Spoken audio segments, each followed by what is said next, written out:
Merci de nous rejoindre pour cette dernière partie de l'Africa Newsroom. Rachel Unsino, journaliste, et Daouda Tal nous accompagne depuis le début de cette émission.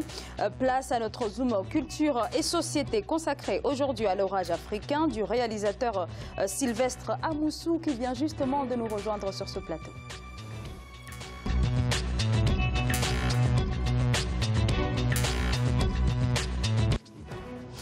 Il est décrit comme une véritable tempête cinématographique. Il s'agit de l'orage africain, un continent sous influence, le film du réalisateur béninois Sylvestre Amoussou, qui est ici sur ce plateau. Merci beaucoup, merci à vous d'avoir accepté notre invitation.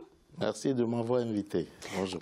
Alors, dans votre film, vous dénoncez ce que l'on pourrait qualifier de néocolonialisme économique exercé en Afrique par les dirigeants occidentaux. On va peut-être regarder le sujet qui a été préparé par notre journaliste Ashley Duprat. On se retrouve juste après pour en parler. Différemment, tel est le but de la dernière tempête cinématographique de Sylvestre Amoussou. L'orage africain, sorti du franc CFA, collaboration avec la Russie ou la Chine, critique des grandes organisations internationales, indépendance économique ou encore fierté d'être africain sont entre autres les thèmes abordés par cette fiction anticolonialiste. 10 ans après l'écriture du scénario, Sylvestre Amoussou s'inscrit plus que jamais dans l'actualité. Ce film, même si c'est une fiction, est vrai.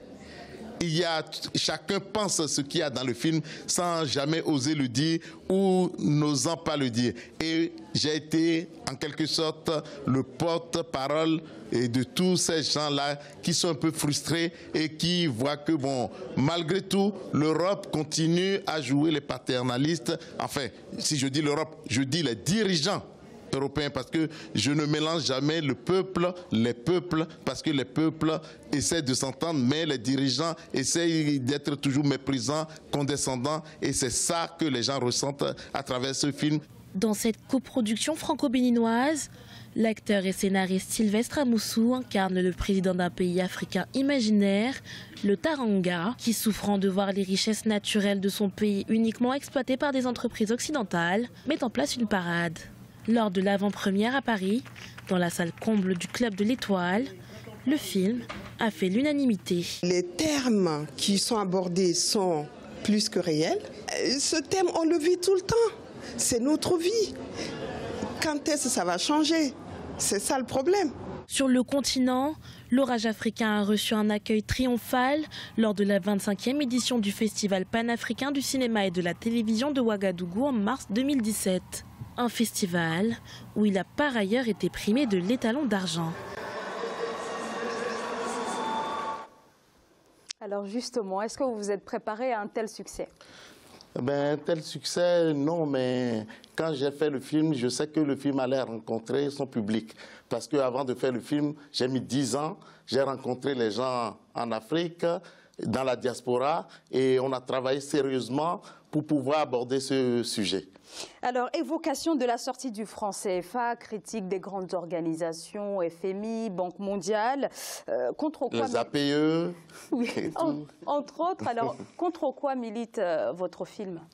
Mon film dénonce les multinationales et les politiques occidentaux qui viennent sur le continent africain pour pouvoir nous imposer leur point de vue, et en nous imposant leur point de vue, ils nous imposent les dirigeants qui sont à la tête de nos États, qui ne travaillent pas pour leur peuple et qui travaillent plutôt pour leur maître. Alors, je me tourne peut-être vers nos invités. Cet impérialisme occidental, c'est quelque chose qui fait véritablement écho avec l'actualité aujourd'hui. Daouda peut-être Oui, bien sûr, c'est une thématique qui revient constamment, aussi bien dans le cinéma que dans les diverses expositions qu'on peut voir dans tout Paris.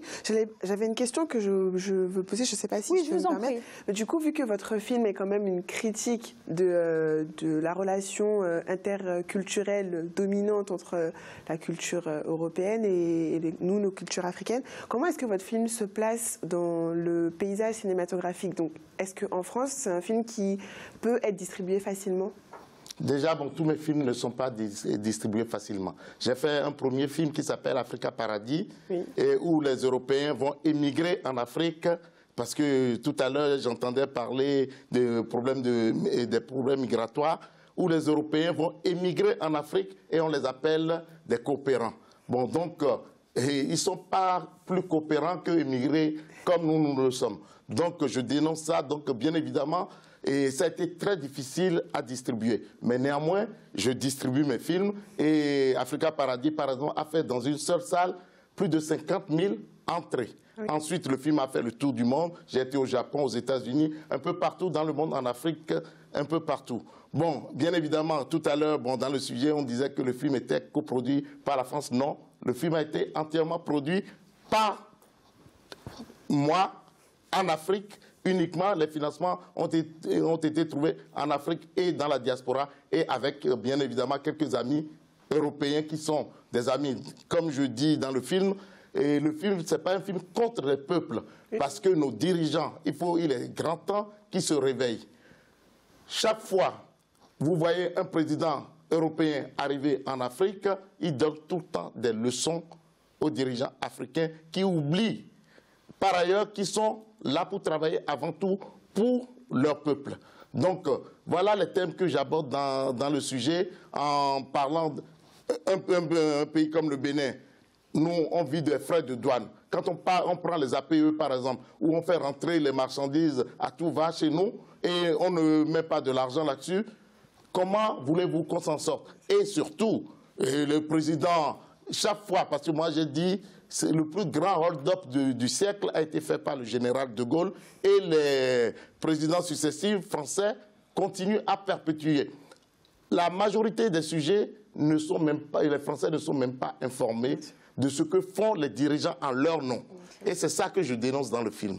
Alors, Sylvestre Amoussou, dans Africa Paradis, votre tout premier film, vous racontez un monde dans lequel vous inversez un petit peu l'origine des flux migratoires. Dans votre deuxième film, Un pas en avant, vous évoquez ce qu'il se cache derrière la corruption. Et le dernier, dans votre dernier film, Un président africain, vous racontez un président qui se met à nationaliser des compagnies occidentales. Est-ce que votre leitmotiv, c'est raconter cette Afrique capable d'aller de l'avant? Oui, l'Afrique doit prendre son destin en main.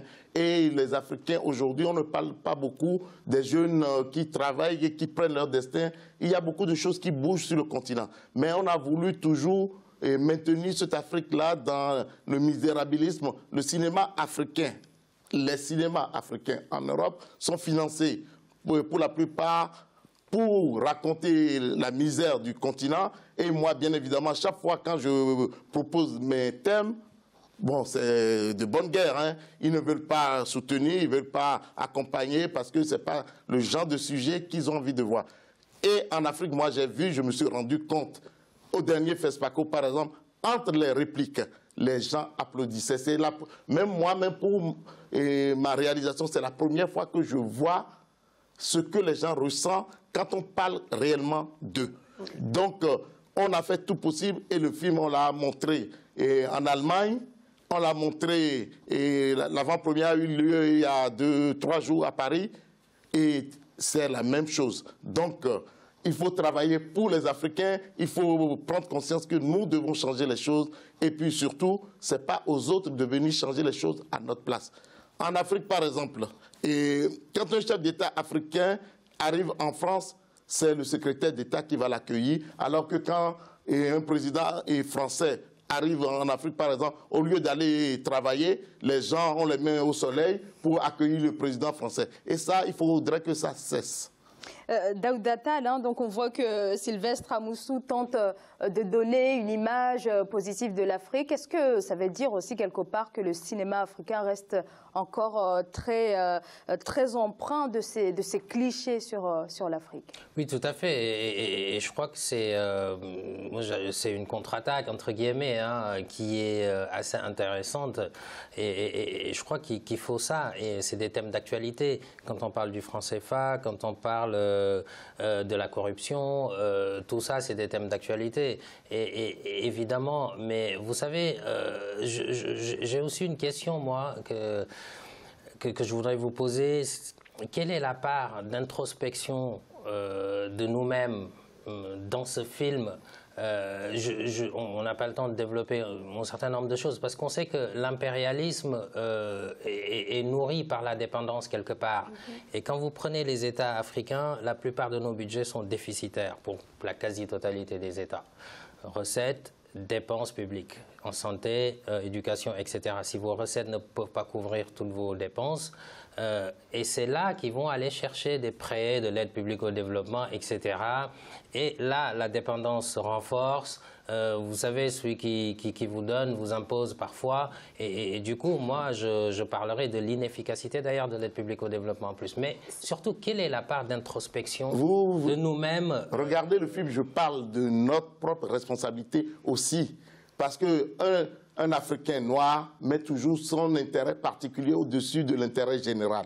Ça, c'est très important. Au lieu d'aller envoyer les malades de leur famille en Europe, l'argent qu'ils prennent pour l'évacuation sanitaire peut construire des hôpitaux chez nous. J'aborde tous ces sujets-là dans le film. Et surtout, bien évidemment, les dirigeants, pour la plupart d'entre eux, se mettent aussi volontairement et vraiment en situation d'infériorité volontaire. Dans notre milieu politique comme journalistique aussi, ça arrive. Donc, je montre vraiment le rôle que jouent les médias aussi à travers ce film. Donc, à nous de prendre nos responsabilités et surtout, comme je dis dans le film, à un moment donné, quand un Africain veut s'en sortir, son frère africain est toujours là pour l'enfoncer. Et voilà les sujets que j'aborde dans le film. Mais j'aborde vraiment la même mise réelle de l'Occident sur notre économie et qui décide, parce que le franc CFA, cet exemple que je donne, vous êtes père de famille, vous travaillez, vous gagnez 1000 euros par mois. Et votre patron dit, vous êtes tellement stupide que bon, ben, je retire la moitié. Et vous dites, non, patron, bon, non, j'ai 800 euros de dépenses. Il dit, bon, vu que je suis de bonne humeur aujourd'hui, je vous prête 300 euros et puis à un taux incroyable. Comment voulez-vous qu'on s'en sorte? C'est très difficile de s'en sortir. Mais aujourd'hui, la jeunesse ne peut plus aller et laisser les matières premières partir en Occident et rester sur place.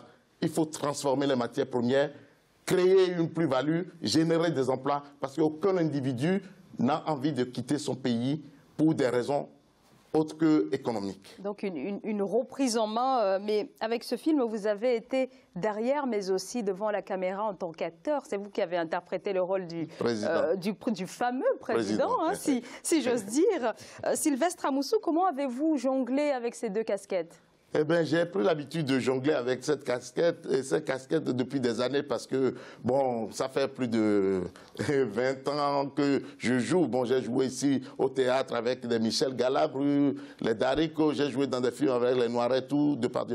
Ne trouvant pas des rôles intéressants, j'ai décidé de prendre mon destin en main et c'est comme ça que j'ai commencé à réaliser des courts-métrages. J'en ai fait 7 avant et 7 court-métrage et ensuite je suis passé au long-métrage. Donc après, c'est une question de préparation, préparer sérieusement la réalisation. Ensuite, on a ce qu'on appelle le combo, le retour, que nous avons sur ce plateau. Et puis quand vous jouez, après vous regardez, vous faites la mise en scène, après vous vous insérez dans le personnage et puis vous avancez. Et je ne suis pas le seul ni le premier. Hein. Il y a des grands réalisateurs comme Clint Eastwood, Robert Redford, Spike Lee et autres qui ont déjà joué aussi dans leurs propres films. Donc ce n'est pas quelque chose d'exceptionnel.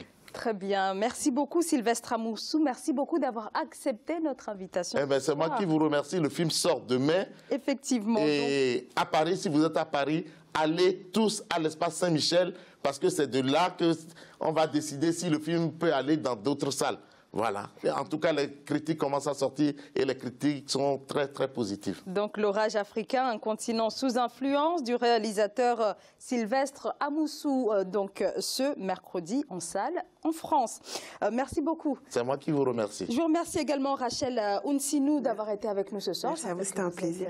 Journaliste. Un grand merci à vous également pour vos éclairages tout au long de cette émission, Daouda Tall. Merci Zahra. Et parlant d'orage, je dirais que pour finir sur une note positive, après la pluie, le beau temps. Exactement. L'Afrique connaîtra ça. Merci. On l'espère. C'est la fin de cette émission. Merci beaucoup de nous avoir suivis. À demain.